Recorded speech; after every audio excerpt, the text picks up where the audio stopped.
قال الله عز وجل في القرآن المجيد والفرقان الحميد وإذ استسقى موسى لقومه فقلنا اضرب بعصاك الحجر فانفجرت منه 12 عينا قد علم كل أناس مشربهم كلوا واشربوا من رزق الله ولا تعثوا في الأرض مفسدين صدق الله العظيم وبلغنا رسوله النبي الأمين الكريم ونحن على ذلك لمن الشاهدين والشاكرين والحمد لله رب العالمين مولاي صل وسلم دائما أبدا على حبيبك خير الخلق كلهم هو الحبيب الذي ترجى شفاعته لكل هول من الأهوال مقتحم محمد سيد الكونين والثقلين والفريقين من عرب ومن عجم يا رب بالمصطفى بلغ مقاصدنا واغفر لنا ما مضى يا واسع الكرم مولاي صل وسلم دائما أبدا على حبيبك خير الخلق كلهم. حضرت محترم اللہ رب العالمین کا بے پناہ فضل و کرم کہ اس نے ہمیں قرآن پاک کو سمجھنے کی توفیق عطا فرمائی. اللہ رب العالمین ہمیں صحیح معنوں میں قرآن پاک کو سمجھنے کی اور صحیح معنوں میں اس پہ عمل کرنے کی توفیق عطا فرمائی. سورہ بقرہ 6 رکوع اور 59 آیات کی تفسیر آپ کے سامنے بیان کر دی گئی تھی. آج کے درس میں 7واں رکوع شروع ہو رہا ہے اور آیت نمبر 60 سے ہم اس کا آغاز کر رہے ہیں. وَإِذِ اسْتَسْقَىٰ مُوسَىٰ لِقَوْمِهِ اور جب پانی طلب کیا حضرت موسیٰ نے اپنی قوم کے لیے. یہاں سے جو کنٹینیو واقعات آگے چل رہے ہیں وہ جو شروع میں ذکر کیا گیا تھا کہ تقریباً 10 رکوع میں اللہ پاک نے ان سے بات کی. تو یہ جو 7واں رکوع شروع ہوا ہے یہاں سے انہی اہل یہود کی جو ابتدائی حالت ہے اس میدان تہ میں اور وادی سینا میں آنے کے بعد یہ شروع کی بات اللہ پاک نے یہاں سے بیان فرمائی. یہ ذہن میں رہے کہ ان آیات میں کوئی باقاعدہ ترتیب کے ساتھ اس واقعے کو بیان نہیں کیا کہ کس مرحلے پر کیا ہوا، بلکہ مختلف مواقع سے اللہ پاک نے کبھی یہاں سے کبھی یہاں کا واقعہ کبھی یہاں کا واقعہ اس طریقے سے اللہ پاک نے اس کو یہاں پہ بیان فرمایا. جب یہ وادی سینا میں پہنچے ہیں تو ظاہر ہے کہ پانی کی صحرا میں کمی ہوتی، تو انہوں نے جو ہے وہ پانی آ کے طلب کیا حضرت موسیٰ سے. اور پانی طلب کرنے کا بھی جو ان کا انداز تھا جس کو بائبل نے بھی ذکر کیا وہ یہ تھا کہ یہ کہہ رہے تھے کہ ہم جو ہے وہ وہاں کتنی سہولت میں تھے، یہ تو آپ نے ہمیں صحرا میں لا کے پھنسا دیا. وہاں تو اتنی کھانے پینے کی نعمتیں میسر تھیں کہ یہاں پہ تو پینے کا پانی بھی نہیں ہے ہمارے پاس. تو جب پانی نہیں ہے تو کیسے گزارا کریں گے؟ وہاں ہماری شامیں ایسے گزرتی تھی، وہاں ہمارے دن ایسے گزرتے تھے. تو پھر حضرت موسیٰ علیہ السلام نے جو ہے وہ اللہ پاک کی بارگاہ میں عرض کی، تو اللہ پاک نے جو ہے وہ حضرت موسیٰ علیہ السلام کو پانی کے حصول کا جو طریقہ اور راستہ ہے وہ تعلیم فرما دی. تو فرمایا کہ وَإِذِ اسْتَسْقَىٰ مُوسَىٰ لِقَوْمِهِ اور جب پانی طلب کیا حضرت موسیٰ نے اپنی قوم کے لیے فَقُلْنَا تو ہم نے کہا اضرب بعصاک الحجر آپ اپنا عصا جو ہے وہ پتھر پہ مارے. ایک بڑی چٹان تھی، اس چٹان پہ حضرت موسیٰ علیہ السلام نے اپنا عصا مارا. فَانْفَجَرَتْ مِنْهُ 12 عَيْنًا تو اس میں سے 12 چشمے پانی کے پھوٹ پڑے. ایک عصائے کلیمی کی ضرب ہے اور 12 چشمے پھوٹے، 12 آبشاریں جاری ہو گئی یا 12 کنویں بن گئے، 12 مشرب پانی پینے کی جگہ ان کے لیے بن گئی۔ یہ 12 قبیلے تھے اور طبیعت کے اندر فتنہ و فساد تھا، اور عین ممکن تھا کہ اگر ایک کنواں ہوتا یا ایک آبشار ہوتی یا پانی پینے کا ایک گھاٹ ہوتا تو یہ لڑتے پانی کی وجہ سے اور لڑ کے مرتے ہی۔ تو یہ اللہ پاک نے انتظام فرمایا کہ ایک عصا کی ضرب 12 قبیلے، تو اللہ پاک نے 12 چشمے ان کے لیے جاری کیے، اس قبیلے کے لیے یہ چشمہ، اس قبیلے کے لیے یہ چشمہ، اس قبیلے کے لیے یہ چشمہ۔ قد علم کل اناس مشربہم، ہر ایک قبیلے نے اپنا مشرب پینے کی جو جگہ ہے، پانی کا جو گھاٹ ہے، وہ اس نے جان لیا۔ کلو وشرب، یہ نعمت دینے کے بعد اللہ کا انداز ہے، جیسے من و سلوہ کے بعد اللہ نے فرمایا تھا کہ کلو من طیبات ما رزقناکم، جو ہم نے تمہیں نعمتیں دی ہیں تو اس میں سے کھاؤ۔ اور جب پانی کا بھی انتظام ہو گیا تو کہا کلو، کھاؤ، وشربو، اور پیو، من رزق اللہ، اللہ کے رزق سے، ولا تعثوا فی الارض مفسدین، اور زمین میں فساد پھیلانے والے نہ بنو۔ اگلی آیت میں فرمایا وَإِذْ قُلْتُمْ يَا مُوسَىٰ، اور جب تم نے کہا اے موسیٰ، لَن نَّصْبِرَ عَلَىٰ طَعَامٍ وَاحِدٍ، ہم ہرگز صبر نہیں کریں گے ایک کھانے پر، فَادْعُ لَنَا رَبَّكَ، ہمارے لیے اپنے رب سے یہ دعا کیجیے، یخرج لنا، وہ ہمارے لیے نکالے، مما تنبت الارض، زمین کی نباتات سے، من بقلها وقثائها وفومها، جو سبزیاں اور ترکاریاں ہیں، بقل کہتے ہیں ہر قسم کی ترکاری، ہمیں سبزیاں چاہیے، وقثائها، اور قصہ کہتے ہیں ککڑی کو یا کھیرے کو، تو ہمیں جو ہے وہ زمین سے سبزیاں نکال کے دیں، ہمیں جو ہے وہ کھیرے اور ککڑیاں نکال کے دیں، وفومہا، اور فوم کہتے ہیں لہسن، ہمیں جو ہے وہ لہسن نکال کے دیں، وعدسیہا، اور مسور ہمارے لیے مہیا کریں، وبصلیہا، اور پیاز ہمارے لیے مہیا کریں۔ تو سبزیاں ترکاریاں ہوں، اچھے سالن ہم بنائیں، لہسن ڈالیں، پیاز ڈالیں، اچھا سا کوئی سالن تیار ہو۔ یہ کیا کہ من اور سلوہ ایک بٹیر ہے اور ایک کوئی میٹھی چیز ہے، اس کے علاوہ اور کچھ کھانے کا ذائقہ ہی نہیں ہے، کوئی چیز ہی نہیں۔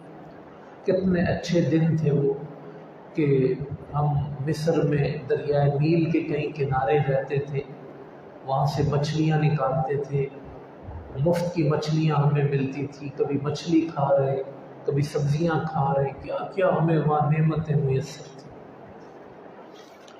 قال، اللہ پاک نے فرمایا اتستبدلون الذی هو ادنی بالذی هو خیر، جو ہم نے تمہیں خیر دی، من و سلوہ دیا، افضل چیز تمہیں عطا فرمائی، تو کیا تم اس کو ادنا سے بدل دینا چاہتے ہو؟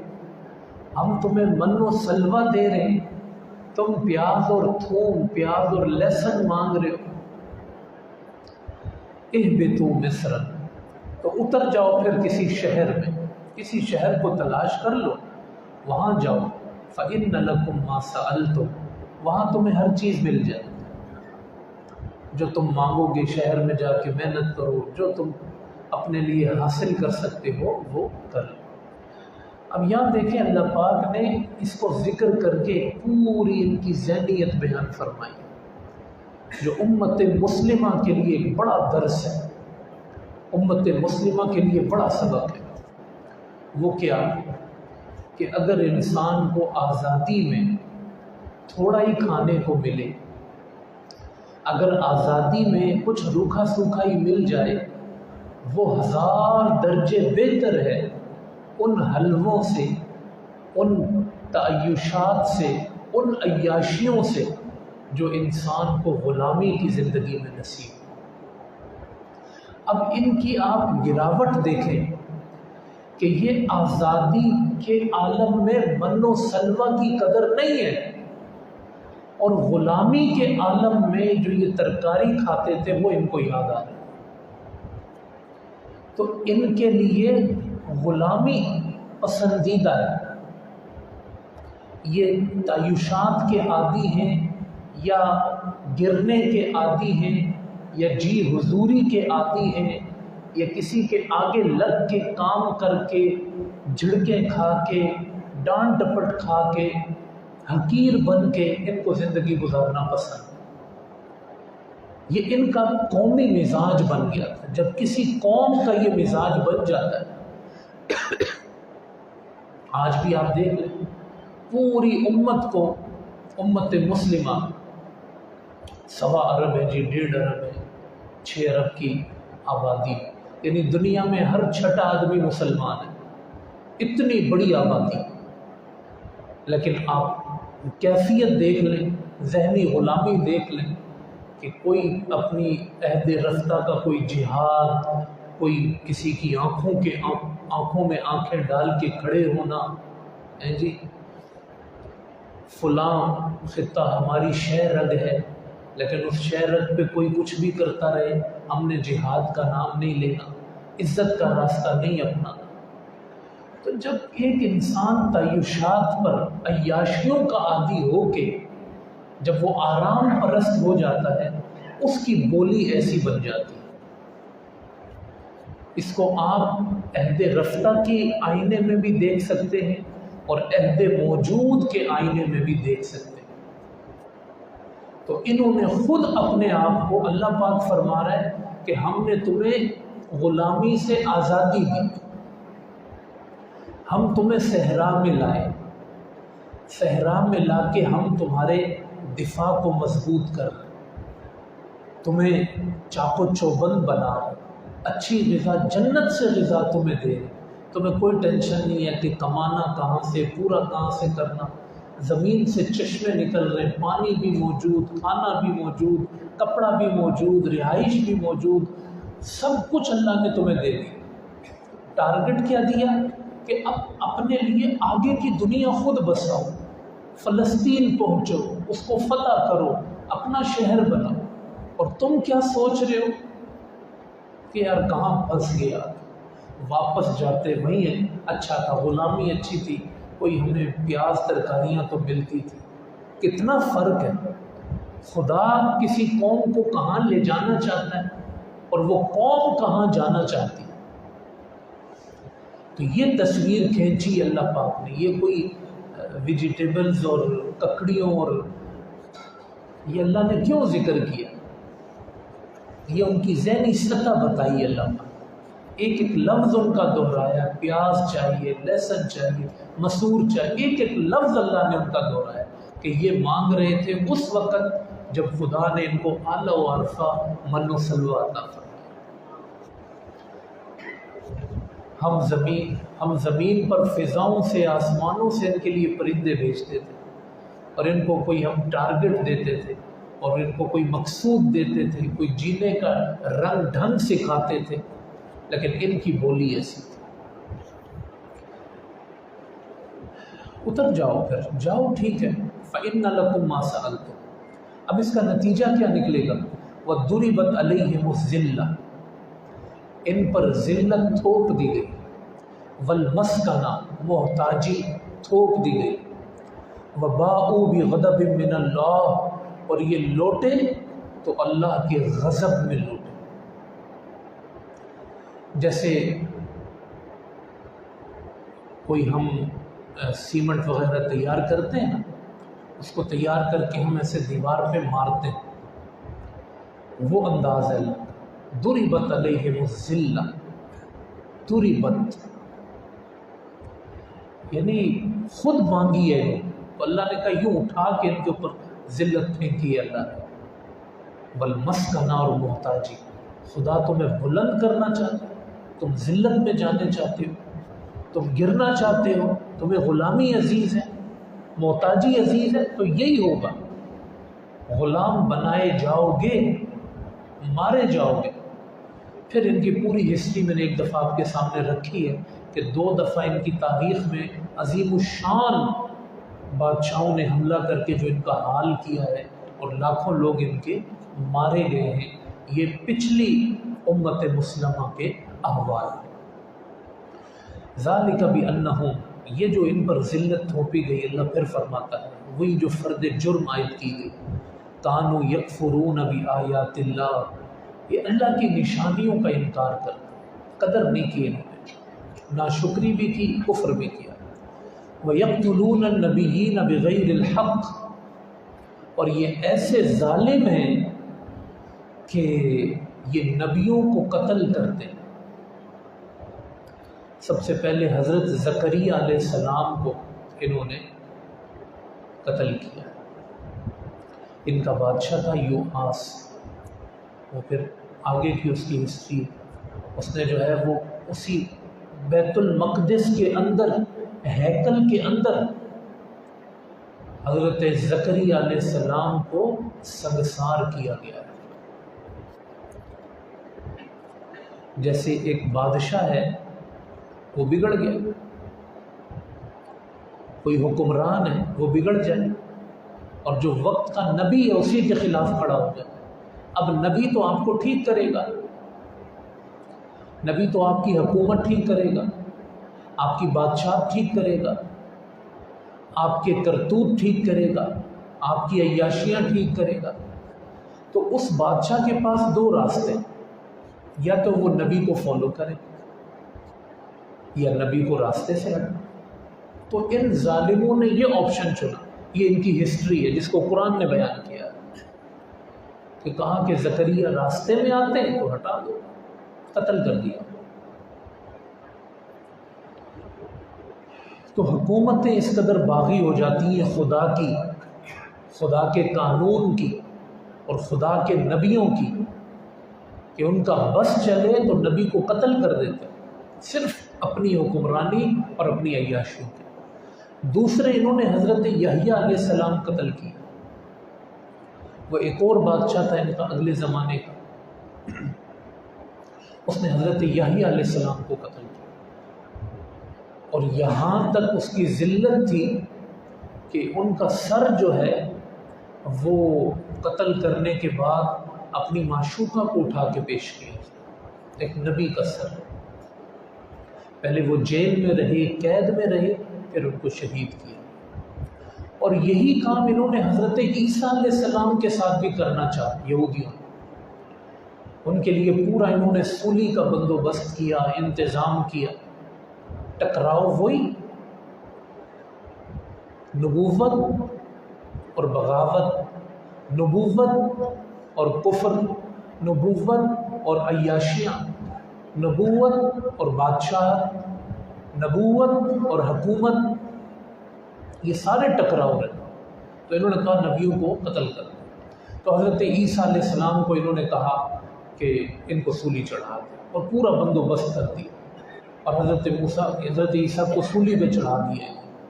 لیکن اللہ پاک فرماتا ہے کہ بل رفعہ اللہ الیہ، اللہ پاک نے حضرت عیسیٰ کے لیے منشا یہ تھی کہ انہیں بچانا تھا، اور بعض نبیوں کے لیے منشا شہادت تھی، جن کے لیے منشا شہادت تھی وہ شہید ہوئے، اور جن کے لیے منشا اٹھانا تھا تو اللہ نے حضرت عیسیٰ علیہ السلام کو زندہ زمین سے آسمانوں پہ اٹھا لیا۔ یہ حضرت عیسیٰ علیہ السلام کا معجزہ ہے، یہ بھی معجزہ ہے، ان کی پیدائش بھی معجزہ ہے، آسمانوں کی طرف اٹھنا بھی معجزہ ہے، اور 30-32 سال کی عمر میں وہ آسمانوں پہ چلے گئے، اور ہزاروں سال کے بعد جب زمین میں آئیں گے تو وہ اسی طرح جو ہے دوبارہ اپنی زندگی کے 30-32 سال سے شروع کریں گے۔ یہ سارے ان کے معجزات۔ تو یہ فرمایا، دیکھیں فرد جرم ان پر کتنا بڑا جرم ہے، اللہ اکبر۔ یہ امت مسلمہ کا فخر ہے کہ وہ اپنی زبانوں سے کہتے ہیں لبیک یا رسول اللہ، یا رسول اللہ آپ اپنے ظاہری وجود کے ساتھ تو ہمارے درمیان نہیں ہیں، ظاہری زندگی کے ساتھ تو ہمارے ساتھ نہیں ہیں، لیکن یا رسول اللہ آپ ہمارے درمیان اس طرح موجود ہیں کہ آج بھی اگر آپ حکم دیں گے تو لبیک یا رسول اللہ، ہم موجود ہیں، ہم موجود ہیں۔ تو یہ نبی کے ساتھ جو تعلق ہے نا، اس کا فرق بھی آپ ان امتوں میں ملاحظہ، لیکن اس کو کمپلیٹ کرنا بڑا ضروری ہے۔ ایک تو نبی سے محبت، نبی سے تعلق، اور اصل چیز ہے نبی کی شریعت کا نفاذ۔ یہ انہوں نے نہیں کیا۔ یہ جو اللہ کہہ رہا ہے نا، اللہ کی ذلت میں لوٹے، غضب ان کے اوپر آئے، کیوں؟ قرآن ان کے بارے میں کہتا ہے کہ وَلَوْ أَنَّهُمْ أَقَامُوا التَّوْرَاةَ، اگر یہ تورات کو نافذ کرتے، اللہ نے تورات دی، یہ تورات کا حکم نافذ کرتے، والانجیل، اور انجیل کو نافذ کرتے، وَمَا أُنزِلَ إِلَيْهِم مِّن رَّبِّهِمْ، اور جو بھی اللہ نے ان پہ نازل کیا یہ اس کو نافذ کرتے، لَأَكَلُوا مِن فَوْقِهِمْ وَمِن تَحْتِ أَرْجُلِهِمْ، تو زمین کے نیچے سے بھی برکتیں نکل کے آتی، آسمان کے اوپر سے بھی برکتیں نکل کے آتی، پھر ذلت نہیں ہوتی۔ کب؟ جب انہوں نے اپنی کتابوں کو نافذ کیا ہوتا۔ تو کسی بھی امت کی اصل عزت یہ ہوتی ہے کہ اللہ ان کو چنتا ہے اور روئے زمین کے کافروں تک ان کے ذریعے اپنا پیغام پہنچاتا ہے۔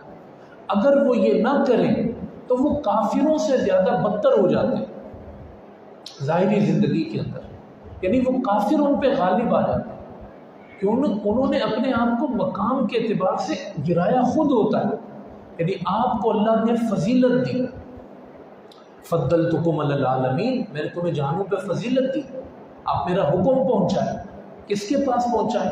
کافروں کے پاس پہنچائیں، تو آپ خود کافر ہو گئے، تو آپ تو دوسرے کافروں سے پھر بدتر ہوئے، یعنی ان تک تو ابھی چناؤ بھی نہیں ہوا، پیغام بھی نہیں پہنچا، اور آپ تک پہنچا اور آپ نے اس کا انکار کیا۔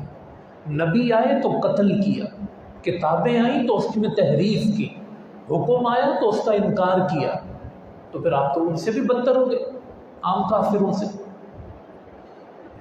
تو نبی کے ساتھ جو تعلق و رشتہ ہے، یہ بنیاد اللہ دیکھیں ہر آیت میں ایسے ابھر کے آ رہی ہے ہمارے سامنے، جو ہم نے شروع سے بات کی تھی کہ اللہ کا حکم نافذ کرنا وہ ان آیتوں کا منشا ہے، ورنہ ذلت، مسکنت، محتاجی اور غضب خداوندی کو آواز دینے والی بات۔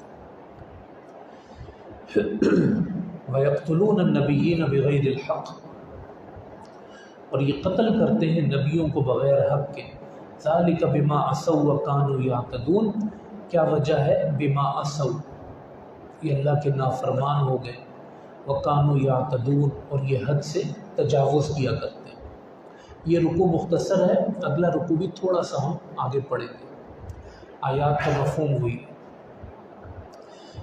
آگے فرمائے ان الذین آمنوا والذین ہادوا، بے شک وہ لوگ جو ایمان لائے، والذین ہادوا، اور وہ لوگ جو یہودی ہوئے، والنصارى، اور وہ لوگ جو نصرانی ہوئے، والصابئین، اور وہ لوگ جو صابی ہوئے، من آمن باللہ والیوم الآخر، جو ایمان لائے اللہ پر اور یوم آخرت پر، وعمل صالحا، اور انہوں نے نیک اعمال کی، فلہم اجرہم عند ربہم، تو ان کے لیے اجر ہے ان کے رب کے پاس، ولا خوف علیہم ولا هم یحزنون، اور نہ ہی ان پر کوئی خوف ہوگا اور نہ ہی وہ غمگین۔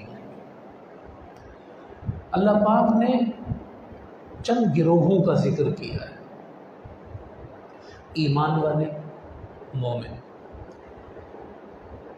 ہادو جو یہودی ہوئے، حضرت یعقوب علیہ السلام کے جو چوتھے بیٹے تھے ان کا نام تھا یہودا، اور اس کو بائبل میں زال کے ساتھ بھی لکھا گیا یہوذا، یہوذا یا یہودا، اسی سے پھر ہود بنا یا یہود بنا۔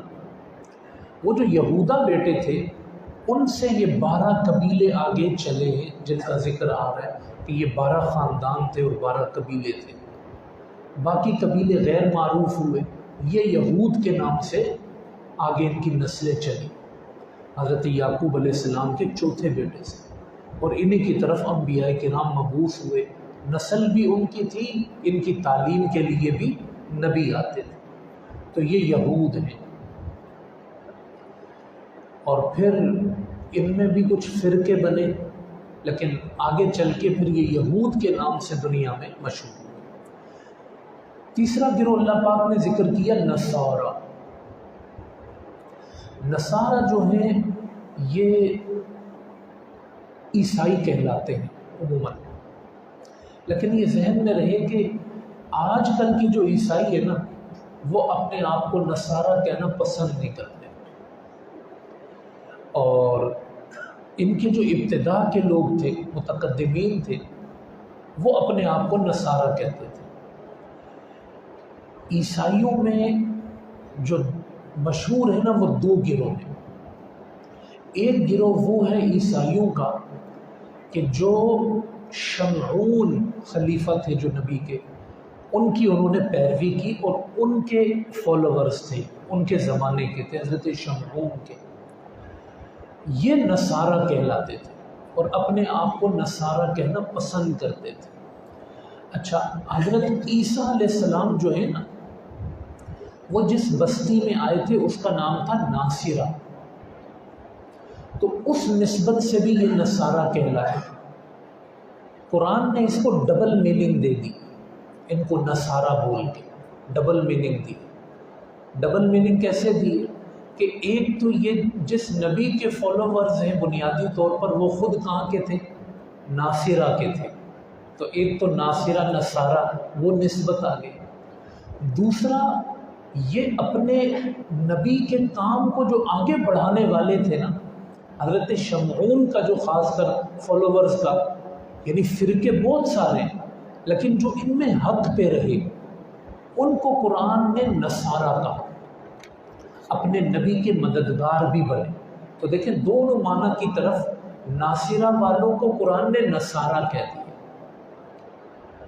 اور یہ جو حضرت شمعون کے فالوورز تھے یہ پسند کرتے تھے کہ ان کو نصارہ کہا جائے، اور یہ حق پر تھے۔ اور یہ حضور علیہ السلام کے دور میں بھی جو حضرت شمعون کے فالوورز تھے، نصارہ کہلاتے تھے، وہ حضور پہ ایمان لائے۔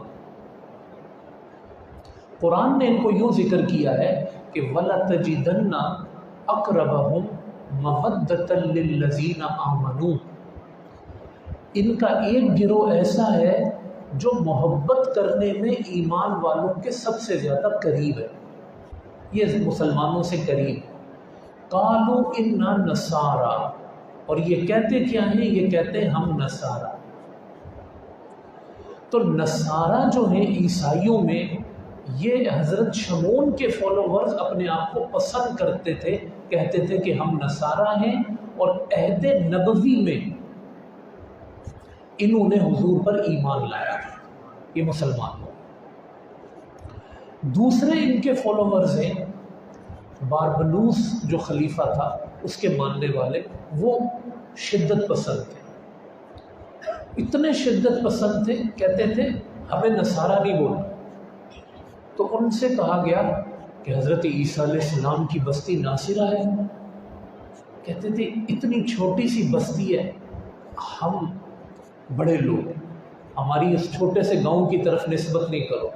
یعنی دیکھیں ہمارے درمیان اگر کوئی ہم کسی کو کہیں یہ مدنی ہے، مدینے والا، تو ہم کتنی عزت کرتے ہیں کہ ہمارے نبی کے شہر کی طرف نسبت ہو گئی ہے، مدنی۔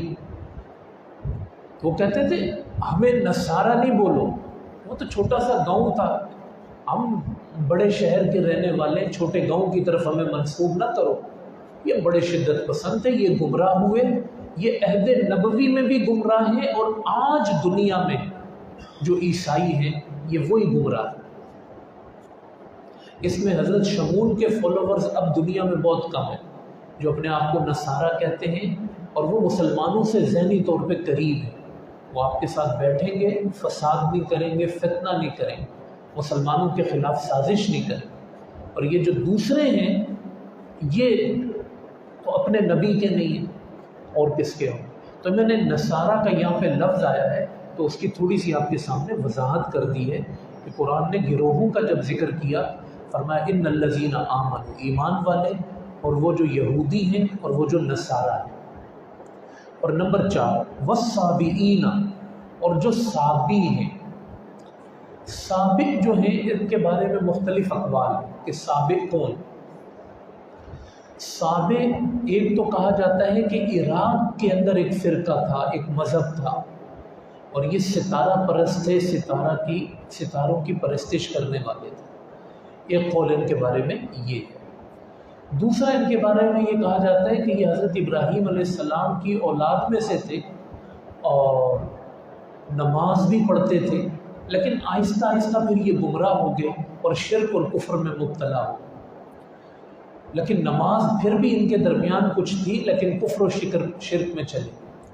اسی لیے جب حضور علیہ السلام مکہ میں نماز پڑھتے تھے نا، تو مشرکین مکہ حضور کو کہتے تھے یہ سابی ہے، صحابہ کو کہتے تھے یہ سابی ہے، یعنی انہوں نے عراق میں دیکھا ہوا تھا کہ وہ نماز بھی پڑھتے ہیں اور وہ اس مذہب سے، تو یہ کہتے تھے یہ اس مذہب کے لوگ، صرف نماز سے مشابہت کی وجہ سے۔ لیکن بہرحال زیادہ قول یہ ہے کہ یہ جو سابی ہیں یہ ستارہ پرست ہیں اپنے زمانے کے، تو مشہور تھے چونکہ، لیکن پھر آہستہ آہستہ یہ معدوم ہو گئے، ختم ہو گئے۔ تو 4 گروہوں کا ذکر آ گیا، ان الذین آمنوا، ایمان والے، یہودی، نصارہ اور سابی۔ اللہ نے ان چاروں کا ذکر کرنے کے بعد فرمایا جو بھی ہماری شرائط پر عمل کرے گا، ایمان لائے گا اللہ پر، یوم آخرت پر، اور نیک عمل کرے گا، فَلَهُمْ أَجْرُهُمْ عِنْدَ رَبِّهِمْ، تو اس کا اجر اس کے رب کے پاس محفوظ ہے۔ جو بھی اس راستے پر آئے گا چلے گا۔ اب یہاں اس آیت کا مقصد کیا ہے؟ اس آیت کا مقصد صرف اتنا ہے کہ اللہ پاک یہ بتانا چاہتا ہے کہ اصول کیا ہے، اللہ کا دیا ہوا معیار کیا ہے، ایمان لاؤ اور نیک عمل کرو۔ کوئی ایمان والا بھی اٹھ کے کہے کہ جی میں چونکہ ایمان والا ہوں جی میں نیک عمل نہیں کرتا، یہ برداشت نہیں۔ کردار لاؤ، ایمان لاؤ، کردار لاؤ، ایمان لاؤ۔ یہودی ہوں کوئی فرق نہیں پڑتا، ایمان لاؤ، کردار لاؤ۔ یہاں یہ چیز اللہ پاک بتانا چاہتا ہے اس آیت کریمہ میں، چند گروہوں کا ذکر کر کے۔ مگر اس آیت سے بعض لوگوں نے گمراہی پھیلانے کی بھی کوشش کی۔ اگر اسکرین پر یہ آیت کریمہ آپ کے سامنے ہے تو آپ اس کی طرف توجہ کریں گے۔ دیکھیں ان الذین آمنوا سے یہ شروع ہو رہی ہے، یہاں سے ان الذین آمنوا، یہاں سے یہ آیت شروع ہو رہی ہے۔ یہاں اس میں گمراہی پھیلانے کی کوشش کیا کی؟ فرمایا کہ دیکھیں اللہ فرماتا ہے جو ایمان لائے، پھر اس کے نیچے آ جائیں دوسری لائن میں، جو یہودی ہوئے، نصرانی ہوئے، سابی ہوئے، ان میں جو بھی ایمان لے آئے اللہ پر، نیچے لے آئے اللہ پر، یوم آخرت پر، اور وہ نیک عمل کرتا رہے، تو اس کے لیے اجر ہے اس کے رب کے پاس۔ تو وہ کہتے ہیں کہ بھائی دیکھو یہودی بھی ہو نا، اللہ اور یوم آخرت پر ایمان لے آئے اور نیک عمل کر لے، یہاں رسول پہ ایمان لانے کا ذکر نہیں ہے۔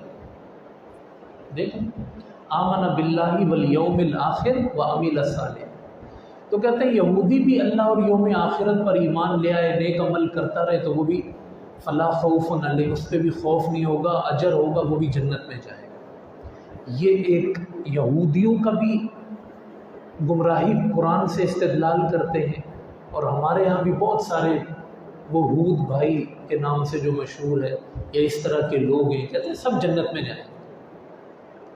اس آیت کو بنیاد بناتے ہیں۔ تو اس آیت کا مقصد میں نے آپ کو بتا دیا کہ یہ آیت اتری کیوں تھی۔ یہ آیت یہ گنانے کے لیے نہیں اتری کہ کس نے کیا کیا ایمان لانا ہے، اللہ پر ایمان لانا ہے، رسول پر ایمان لانا ہے، کتاب پر ایمان لانا ہے، قرآن پر ایمان لانا ہے، فرشتوں پر ایمان لانا ہے۔ یہ اللہ اس آیت میں چیزیں نہیں گنوا رہا۔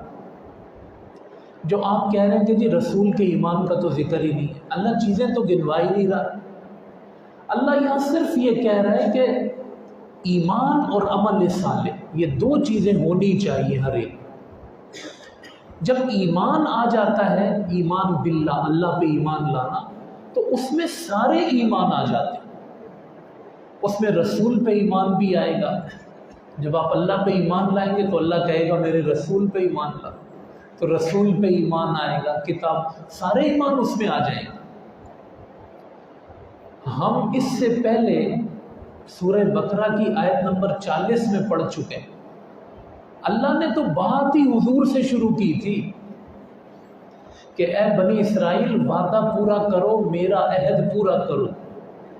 جب میں نے تورات زبور میں دیا تھا کہ ایک نبی آنے والے ہیں، اس نبی پہ ایمان لانا ہے، اللہ نے یہودیوں سے بات ہی جب شروع کی تھی تو حضور کا ذکر کیا۔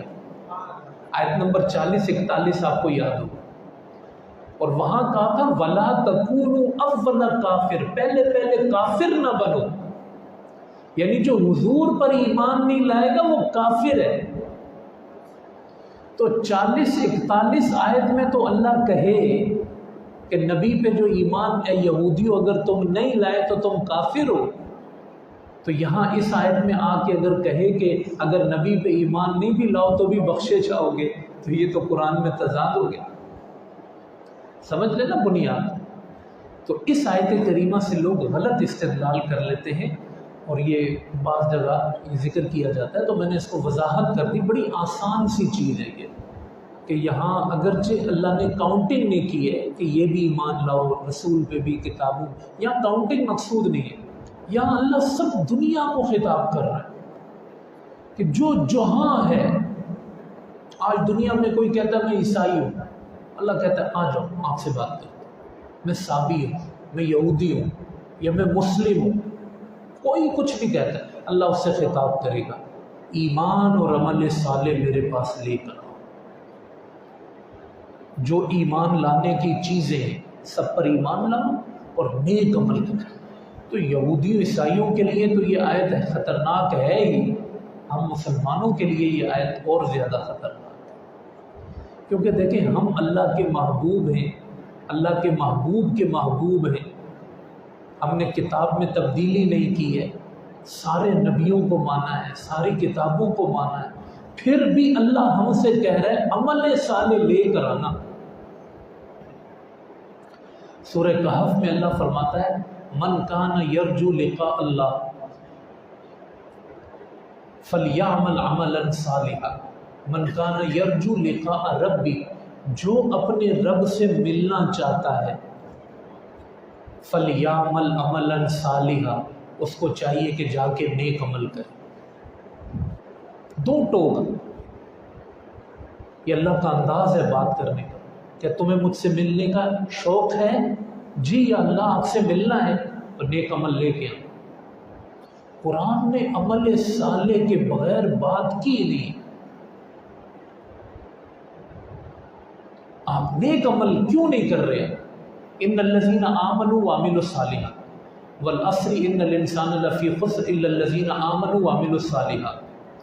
سورہ والتین میں دیکھیں سینکڑوں آیتیں قرآن میں، ایمان عمل صالح، ایمان عمل صالح، ایمان دعویٰ، عمل صالح پریکٹیکل۔ اللہ نے ہمیں جھوٹی امیدوں میں نہیں رکھا ہے، اللہ پاک نے ہمیں سستیوں اور غفلتوں میں نہیں رکھا ہے۔ قرآن پورا اٹھا کے آپ دیکھیں، وہی انداز اس آیت میں بھی ہے، جو اس 8ویں رکوع کی پہلی آیت ہے، اور اس آیت کا نمبر ہے 62۔ یہ اس میں اللہ نے بتایا عمل اور ایمان سب کو اللہ نے مخاطب کیا دنیا۔ تو اس سے کوئی غلط مطلب نکالے کہ بھئی نبی پہ ایمان نہیں بھی لائے تو بخشے گے، نبی کا ذکر نہیں ہے، وہ مقصود نہیں ہے یہاں۔ نبی پہ ایمان نہیں لاؤ گے تو پھر تو بات ہی ختم ہو جائے گی، تو بات ہی یہیں سے شروع ہوئی ہے، پھر تو حضور کو بھیجنے کا مقصد ہی کیا تھا یہ۔ تو اب اس کا دوبارہ ترجمہ آپ سنیں، ان الذین آمنوا، بے شک وہ لوگ جو ایمان لائے، والذین ہادوا، اور جو یہودی ہوئے، والنصارى، اور جو نصرانی ہیں، والصابئین، اور صابی ہیں، من آمن باللہ والیوم الآخر، جو ایمان لائیں اللہ پر اور یوم آخرت پر، وعمل صالحا، اور نیک عمل کرتے رہیں، فلہم اجرہم عند ربہم، تو ان کا اجر ہے ان کے رب کے پاس، ولا خوف علیہم ولا هم یحزنون، نہ ان پہ خوف ہوگا اور نہ ہی وہ غمگین ہوں۔ پھر فرمایا وَإِذْ أَخَذْنَا مِيثَاقَكُمْ، اور ہم نے تم سے ایک پختہ عہد لیا، وَرَفَعْنَا فَوْقَكُمُ الطُّورَ، اور پہاڑ طور تمہارے اوپر کھڑا کر دیا۔ یہ جب وادی سینا میں پہنچے ہیں تو وہاں اللہ پاک نے ان سے باقاعدہ پھر عہد لیا کہ اب آپ غلامی سے چھڑا لیے گئے، آزادی کی طرف آ گئے، آپ اللہ سے ایک عہد کریں کہ آپ نے اللہ کی اطاعت میں رہنا ہے، نبی کی فرما برداری میں رہنا ہے۔ یہ سب سے پہلے اللہ نے ان سے عہد لیا، پختہ عہد، اور عہد کہاں لیا ہے؟ پہاڑ طور کے دامن میں، پہاڑ طور کے ساتھ بیٹھے ہوئے اور زلزلہ آیا، عہد لیتے ہوئے، اور زلزلے میں آپ کو پتہ ہے کہ کوئی چیز جھک جاتی، چیزیں جھک جاتی، تو وہ پہاڑ طور اپنی بلندی کے ساتھ ان کے اوپر جھکا ہے، اور صرف اللہ نے ایک معاہدے کے وقت اپنا روب، اپنا دبدبہ، اپنی شان، اپنی عظمت ان کے دل میں بٹھائی ہے کہ یہ زمین و آسمان کانپے ہیں جب تم اللہ سے عہد کر رہے ہو۔ ہم جب توبہ کرتے ہیں تو زمین کانپتی ہے، ہم پہ گواہ بنتی ہے کہ اللہ، یہ اللہ کی طرف آ گیا، میں گواہ ہوں۔ پہاڑ ہلتے ہیں، ہمیں محسوس نہ ہو، اور زلزلے تو آپ دیکھتے ہیں۔ تو یہ بڑی بات ہوتی ہے کہ آپ اس جلال اور اس عظمت کے سائے میں آتے ہیں۔ تو یہ مقصد بھی مفسرین نے اس کا بیان فرمایا کہ ان کے اوپر پہاڑ کیا گیا، اور رفعنا فوقکم الطور، ان کے اوپر پہاڑ طور بلند ہو گیا، صرف دل میں عظمت اور روب بٹھانے کے لیے کہ آپ نے کیا وعدہ کیا ہے کہ دیکھو زمین ہلی، پہاڑ طور نے تمہارے اوپر آ کے اپنا حجم دکھایا ہے، تمہاری اپنی اوقات کیا ہے، تمہاری اپنی حیثیت کیا ہے، یہ تم دیکھ لو، تاکہ یہ معاہدہ ان کے دل میں تر و تازہ رہے۔ خذوا ما آتیناکم بقوۃ، جو ہم نے تمہیں دیا ہے نا، اس کو قوت سے تھام کے رکھنا ہے، واذکروا ما فیہ، اور اس کو یاد رکھنا ہے، لعلکم تتقون، تاکہ تم تقوی والے ہو جاؤ۔ ثم تولیتم من بعد ذلک، پھر اس کے بعد تم پھر گئے، یہ سارا ہونے کے بعد تم جو ہے وہ اللہ کے نافرمان۔ فلولا فضل اللہ علیکم، حقیقت یہ ہے کہ اللہ کا فضل تم پہ نہ ہو، ورحمتہ، اور اس کی رحمت نہ ہو، لکنتم من الخاسرین، تو تم خسارے والوں میں سے ہو جاؤ۔ اللہ کا فضل ہے جو اتنی تمہاری لمبی ہسٹری ہے، اتنے لمبے تمہارے واقعات ہیں، اتنے جرم ہیں، اس کے باوجود اللہ نے تمہیں رکھا ہوا ہے، یہ اللہ کا فضل نہ ہو تو نہ ہو۔ آخری دو آیتیں، وَلَقَدْ عَلِمْتُمُ الَّذِينَ، اور اپنے درمیان تم اپنی ہسٹری میں ان لوگوں کو بھی جانتے ہو، بڑے مشہور ہیں یعنی وہ قبیلے والے، اعتدوا منکم، جو حد سے گزرے تم میں، فی السبت، ہفتے والے دن۔ ہفتے والا دن اللہ پاک نے ان کے لیے مقدس بنایا تھا، اس میں یہ سیر و سیاحت نہیں کر سکتے تھے، شکار نہیں کر سکتے تھے، کاروبار نہیں کر سکتے تھے، ایک دن اللہ نے ایسا رکھا تھا۔ تو اب انہوں نے پھر اس میں ہیلے نکالنا شروع کیے، اور خاص کر جس بستی کا ذکر ہے یہ سب دریا کے کنارے رہتے تھے، تو اب ہفتے والے دن مچھلی ان کو نظر آتی تھی، ہیلے نکال کے جو کچھ کر کے سیر و سیاحت کے ہیلے بنا کے ایک دن وہ عبادت کا انہوں نے اللہ کے ہاں مذاق کا بنا کے رکھ دیا۔ تو اللہ نے فرمایا کہ وہ جنہوں نے حد سے تجاوز کیا تم میں ہفتے کے دن، فَقُلْنَا لَهُمْ، تو ہم نے ان سے کہا كُونُوا قِرَدَةً خَاسِئِينَ، ذلیل بندر بن جاؤ، جس چیز کو اللہ مقدس کر دے اس کا مذاق نہیں اڑایا جا سکتا، اس کا مذاق نہیں اڑایا جا سکتا۔ ہمارے دوست ہیں، فون پہ بات کر رہے تھے، کہنے لگے یار چلو تم مسلمان میں عیسائی، مذاق میں، یعنی اب وہ یہ خیر میں نے ان کو سنجیدگی سے ڈانٹا بھی اور کہا کہ یہ تو بہت خطرناک بات آپ نے کر دی، اپنے آپ کو کافر کہنا۔ چند چیزیں حضور نے فرمایا کہ مذاق میں بھی ہو جاتی، طلاق ہے جیسے مذاق میں بھی، نکاح بھی مذاق میں ہو جاتا، اور یہ چیز ایمان کی، اس میں یہ کوئی مذاق کی چیز تو نہیں۔ تو وہ جواب میں کہنے لگے کہ ہم تو یہ بات کر دیتے تھے، ڈر گئے، ہم تو دوستوں میں کرتے ہیں تو ہنستے ہیں اس پہ کہ میں ہندو میں عیسائی ہوں، یہ تو ہنسنے کی بات۔ میں نے کہا یہ ذلت کی بات ہے کہ تمہیں اللہ نے مقدس بنایا اور آپ یوں کہیں۔ تو جس چیز کو اللہ مقدس کر دے وہ مذاق اگر اس کا ہوگا وہ نسلوں کو برباد کر دے گی وہ چیز۔ بڑے غضب کی بات، قربانی کا ایک جانور بھی ہے نا، گائے بھی ہے نا، اللہ نے اس کو بھی اپنی نشانی کہا ہے، صفا مروہ کو اللہ نے اپنی نشانی کہا۔ کتنی عظمت ہے، آج آپ دیکھیں بیت اللہ ہر عمرے پہ جاتے ہیں، کتنا جلال ہے وہی زمین ہے، ایک کنواں ہے۔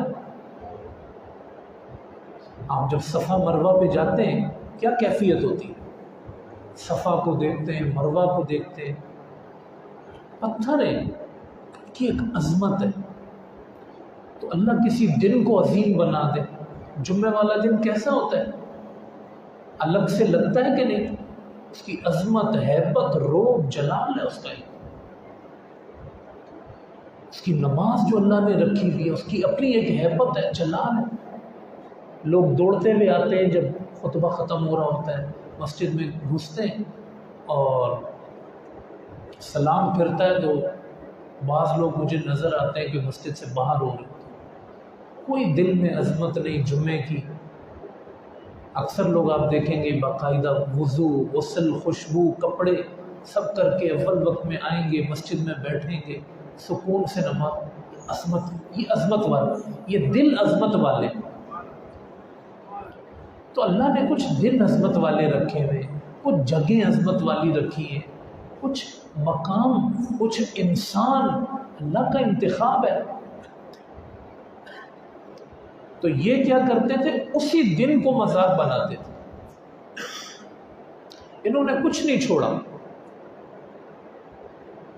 جگہ دی اس کا مذاق، نبی دیے اس کا مذاق، دن دیے اس کا مذاق، کتاب دی اس کا مذاق، نبی مار ڈالے، کتابیں بدل ڈالے، کچھ نہیں چھوڑا انہوں نے۔ اب اللہ کا، اب یہ آیت کا ٹکڑا آپ کو سمجھ آئے گا۔ اللہ کہتا ہے میں نے ان کو کہا ذلیل بندر بن جاؤ، بندر ہی بن جانا کم تھا، اوپر سے ذلیل بندر بن جاؤ، چہرے مسخ ہو گئے، بندر بن گئے، پوری بستی اللہ نے بندر بنا دی، اور 3 دن تک یہ اپنی بستی میں پھرتے رہے اور پھر ہلاک ہو گئے۔ ان کی کوئی نسل نہیں چلی آگے، یہ جو آج کل کے بندر ہیں اس کی نسل سے نہیں ہے، وہ ایک الگ، اللہ نے ان کی شیپ دی اور ان کو مار دیا اور روئے زمین سے مٹ گئے، ختم ہو گئے۔ تو اللہ نے کہا یہ بھی تمہارے، یہ کوئی ڈھکا چھپا واقعہ نہیں تھا، اس لیے اللہ نے اس کو شروع کیا ہے۔ آپ اس کو آیت نمبر 65 میں دیکھیں گے کہ وَلَقَدْ عَلِمْتُمْ، یہ تم جانتے ہو، اللہ اپنے جو اس نبی کے دور کے ہیں، حضور کے دور کے ہیں، یہودی ہیں، تم جانتے ہو اپنے درمیان ان لوگوں کے بھی، اعتدوا منکم فی السبت، ہفتے والے دن کو جنہوں نے حد سے تجاوز کیا، فقلنا لهم كونوا قردة خاسئین، تو ہم نے ان سے کہا کہ ذلیل بندر بن جاؤ، فجعلناها نکالا، نکالن کہتے ہیں نمونہ عبرت کو، اللہ کہتا ہے ہم نے ان کو عبرت کا تماشا بنایا، لما بین یدیہا وما خلفہا، اگلوں پچھلوں کے لیے، وموعظۃ للمتقین، اور تقوی والوں کے لیے ایک بندر کا جو واقعہ ہے اس کو ہم نے نصیحت بنا دیا، نیک لوگ اس سے نصیحت حاصل کریں، نمازی پرہیزی لوگ اس سے نصیحت حاصل کریں کہ اللہ نے ہم پہ کتنا کرم کیا کہ ہم ہیبت و جلال کو محسوس کرتے ہیں، اللہ کی عزت و کمال کو محسوس کرتے ہیں، اور ہم ان شعائر اللہ اور دین کی چیزیں، تو اب اس کا کوئی مخصوص فارمولہ نہیں۔ ہر انسان کی اپنی زندگی میں وہ کتنا خدا کے حکم، خدا کی کتاب، خدا کے نبی، خدا کے شاعر کی کتنی تعظیم کرتا ہے، کتنا اس کا پاس رکھتا ہے، کتنا ادب کرتا ہے، یہ ہر ایک کی اپنی زندگی، اور اللہ سب کے دلوں کے حال جاننے والا ہے۔ لیکن یہ آیتیں پڑھنے کے بعد ہم پر چیزیں بڑی واضح ہوئی، ہم نے یہ بڑا دیکھا اور سمجھا اور سنا ہے کہ کیسے یہ لوگ زوال میں آئے، کیا کیا ان کی حرکتیں تھیں، اور کیا کیا وہ حرکتیں ہمارے زمانے میں موجود ہیں، اور کس طرح، یعنی ہم آخری بات عرض کروں کہ ہم میں سے شاید ہر شخص یہ پڑھ کر حیران ہوتا ہے، یہ شاید ہم ابھی بھی پڑھ کے حیران ہو رہے ہوں کہ یار یہ اتنے سخت دل تھے،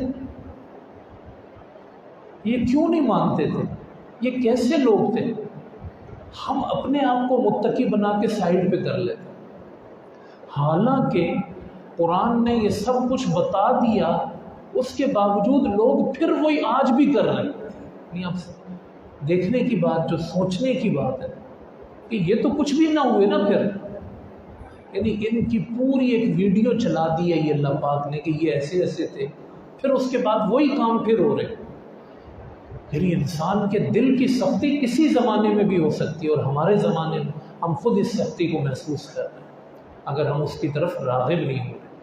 اللہ پاک سے دعا ہے کہ یہ جو تقریباً 1.25 رکوع بیان کیا گیا، اللہ پاک اس کی روشنی میں، اس کی رحمت و برکتوں میں اللہ پاک ہمیں نیک اعمال کی توفیق نصیب فرمائے، اپنی بارگاہ میں جھکنا نصیب فرمائے، اور برے اعمال سے اللہ پاک ہم سب کو محفوظ